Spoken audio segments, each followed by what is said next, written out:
Bonjour à tous, c'est Yasmine Elisabeth de Guilherme des Sciences. Toujours dans le cadre des aires marines éducatives, on va voir aujourd'hui les conséquences de la pollution industrielle, ménagère et agricole sur le milieu marin. Donc, je vous propose, comme d'habitude, de regarder au sommaire ce qu'on verra ensemble.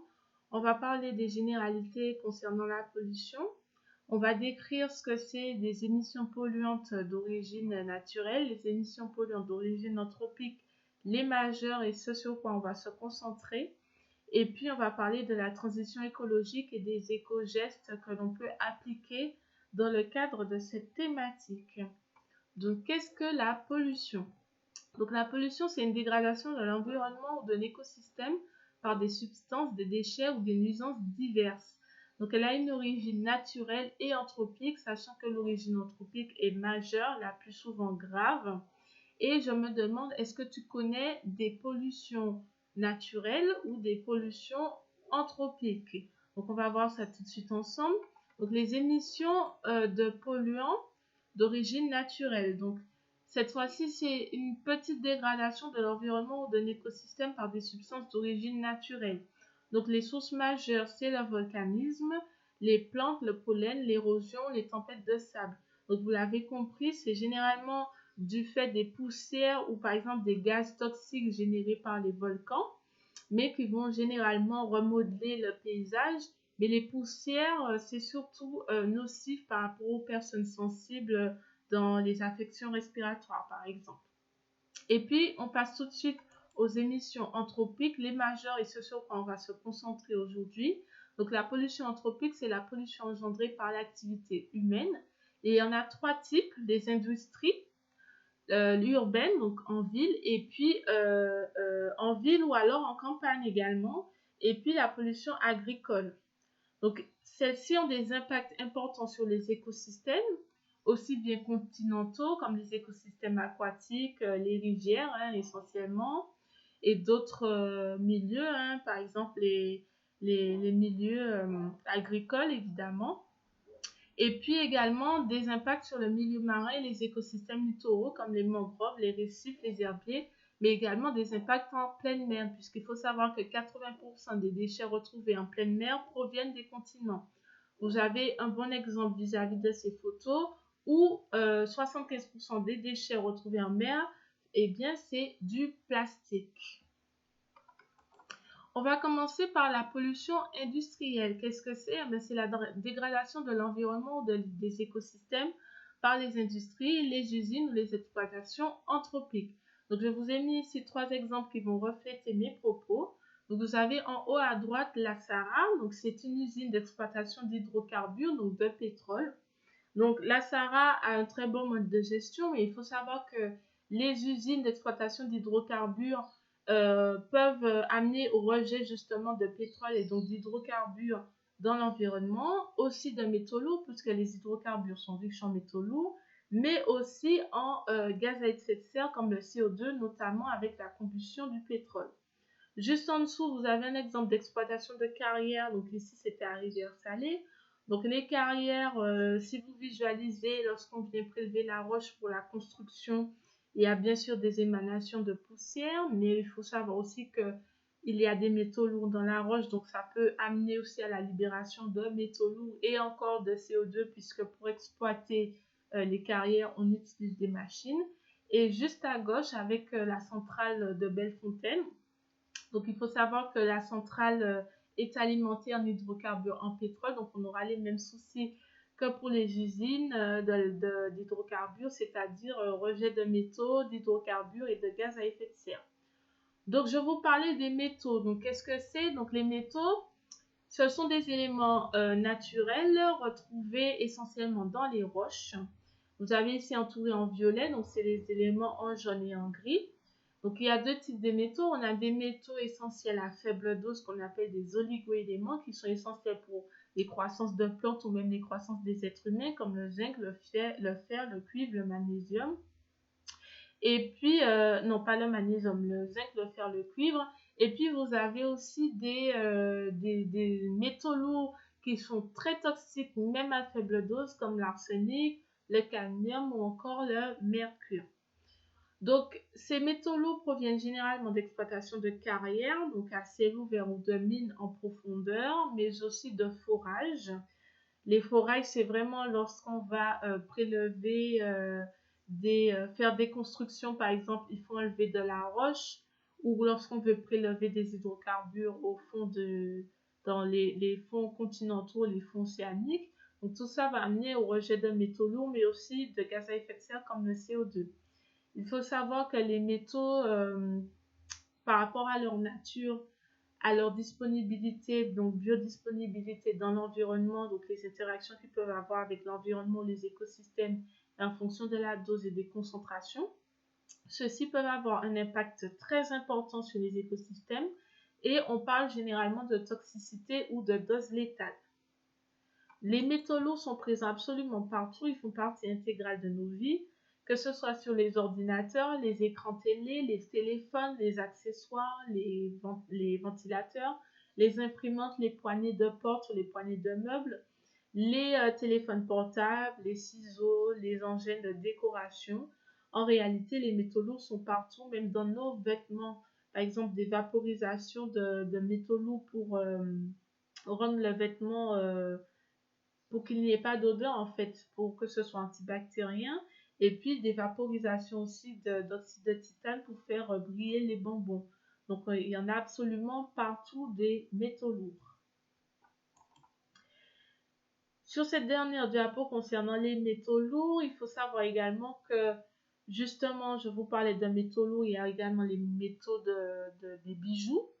Donc, il y aura de ce qu'on appelle de l'orpaillage lorsqu'on va aller à la recherche de l'or. Généralement, pour trouver de l'or, on va utiliser du mercure. Et le mercure est présent à l'état liquide au niveau de notre atmosphère à la température ambiante. Et le mercure est souvent aussi chauffé et ça va dégager un gaz très toxique. Tout comme les centrales à charbon, combustion de pétrole qui vont dégager des gaz à effet de serre ou les exploitations minières ou de carrières qui sont propices à la libération d'arsenic. Donc, entre les gaz toxiques et la libération de métaux lourds, il peut y avoir des effets très toxiques pour les écosystèmes et aussi pour le corps humain, qui peut générer des maladies cardiaques, respiratoires ou perturbateurs endocriniens, comme par exemple pour l'arsenic qui est confondu avec le phosphore dans le corps. Et les gaz toxiques dont je vous parlais, pour les gaz à effet de serre, ça va interagir avec l'atmosphère et générer ce qu'on appelle des pluies acides. Donc, pour comprendre le phénomène de pluie acide, il faut comprendre aussi le cycle de l'eau. Donc, le cycle de l'eau, vous avez les rivières qui tombent dans le milieu marin. Vous avez aussi la faune, les arbres. Donc, tout ce qui est milieu liquide aquatique, il va y avoir de l'évaporation. Tout ce qui est milieu de vie, les arbres, il va y avoir évapotranspiration. Donc, c'est la vapeur d'eau qui s'élève dans l'atmosphère. Cette vapeur d'eau va se condenser, va former des nuages. Et puis, au sein des nuages, il va y avoir des interactions qui vont générer ce qu'on appelle la pluie. Donc, c'est les précipitations. Les précipitations vont générer des ruissellements qui vont alimenter les rivières, mais en fonction du type de sol, il peut y avoir ce qu'on appelle de l'infiltration. Donc l'infiltration, c'est lorsque l'eau va vraiment s'infiltrer dans la roche et peut même se stocker dans les nappes phréatiques avant de se déverser à nouveau dans les rivières, par exemple. Et donc, le cycle de l'eau est bouclé. Dans ce cycle de l'eau, lorsque vous avez des rejets de polluants, de gaz à effet de serre par les usines, et bien dans la phase d'évaporation et de condensation, on a les oxydes d'azote qu'on appelle NOx et les oxydes de soufre SO2 qui vont interagir avec la lumière solaire et générer des acides sulfuriques H2SO4 et acide nitrique HNO3. Et ceux-ci vont générer des pluies acides. Et les pluies acides, ce n'est pas une acidité extrême. C'est juste que là où la pluie, par exemple, un pH est compris entre 0 et 14, la pluie a généralement un pH de 6,5, 7. Donc, lorsque le pH tend vers 0, donc lorsqu'il est inférieur à 7, eh bien, on parle de pH acide. Eh bien, par exemple, ces acides nitriques et sulfuriques vont faire baisser légèrement le pH de la pluie et ça va avoir un effet corrosif sur les roches, donc générer par exemple des érosions du sol, des détériorations du sol, des libérations de métaux lourds, mais ça va aussi être un petit peu acide pour les écosystèmes, aussi bien forestiers ou aquatiques. Donc, c'est ce qu'il faut retenir pour les pluies acides. Et puis, on continue avec la pollution industrielle. Donc, cette fois-ci, je vais vous parler vis-à-vis des hydrocarbures. Donc, on a également les hydrocarbures sont utilisés pour le transport, donc les voitures, les avions ou autres, les bateaux également. Mais il peut se produire des accidents. Et les hydrocarbures sont souvent issus de plateformes pétrolières en milieu marin. Par exemple, vous voyez que dans le golfe du Mexique, il y a 4000 plateformes pétrolières et il peut y avoir des accidents. Et ces accidents de bateaux ou de plateformes pétrolières, comme par exemple sur la photo de droite où vous avez le Deepwater Horizon qui a connu cet accident et a généré 2 à 3 millions de litres de pétrole répandu dans le milieu marin, eh bien, lorsqu'il y a des accidents avec des hydrocarbures rejetés dans le milieu marin, on appelle ça des marées noires. Et les marées noires favorisent les rejets d'hydrocarbures de métaux lourds, puisque les hydrocarbures sont riches en métaux lourds, mais aussi de CO2, puisque les accidents sont souvent suivis d'incendies.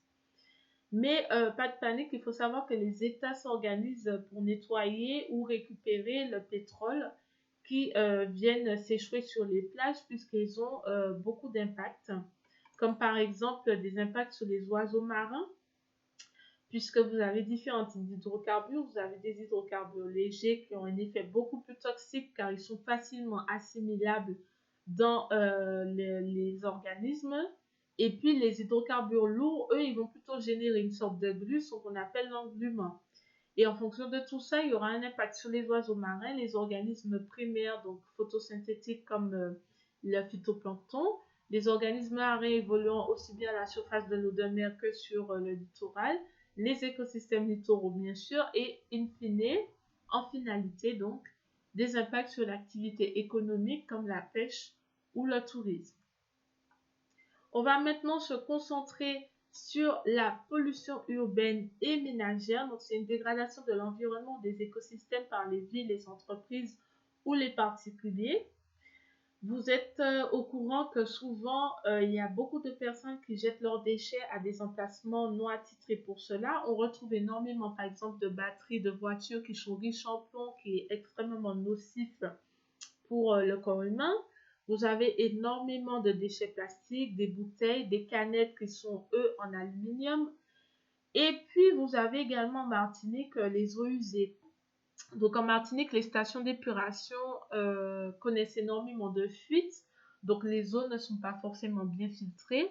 Et les particuliers, chez certains nombres de particuliers, vous avez des fosses septiques qui ne sont pas vraiment aux normes.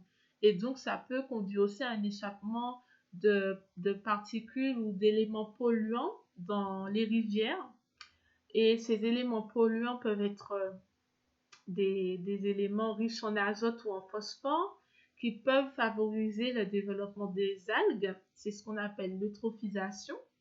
Et il faut savoir que tous les déchets que vous laissez dans la nature, qui se retrouvent, que ce soit en rivière ou dans le milieu marin, ils vont avoir des durées de dégradation souvent lentes, mais non pas sans conséquences, puisqu'il va y avoir encore des déversements de métaux lourds et des toxicités pour les écosystèmes, mais aussi pour nous, puisque tous les déchets plastiques que l'on rejette, il faut savoir que lorsqu'on pêche du poisson, vous mangez du poisson, et bien un être humain sur une année, on mange aujourd'hui l'équivalent de 4 grammes de plastique, donc c'est l'équivalent d'une petite carte bancaire.